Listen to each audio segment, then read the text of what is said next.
এক শহরতলিতে থাকত এক কিশোর, নাম তার তামিম। তামিম খুব চালাক।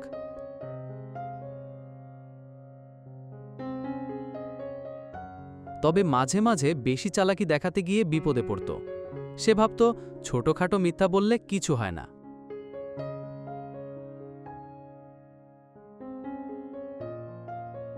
একদিন স্কুলে এক বিজ্ঞান পরীক্ষার আগে সে পড়া না করে বন্ধু হাসান থেকে উত্তর দেখে লিখে ফেলল।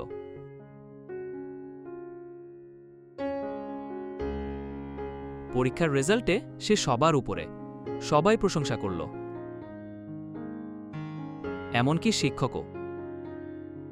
তবে তামিমের মনে খচখচ করছিল। সে জানত এটা তার প্রাপ্য নয়।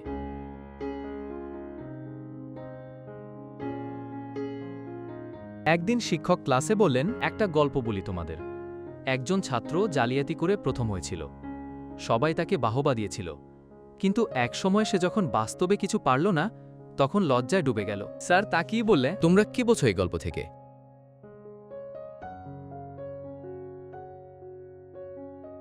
স্যার, ভুল করলে হয়তো কেউ টের পায় না, কিন্তু নিজের বিবেক জানে।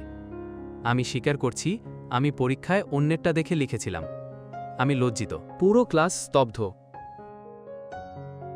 শিক্ষক প্রথমে অবাক হলেন। এরপর থেকে তামিম আর কখনো অন্যায় করেনি। সে নিজের পরিশ্রমে ভালো করতে লাগল।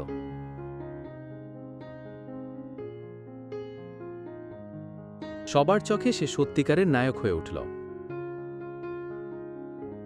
মিথ্যার সাহায্যে পাওয়া সাফল্য অস্থায়ী, কিন্তু নিজের ভুল স্বীকার করে সঠিক পথে চললে জীবনের আসল জ্ঞান অর্জন হয়।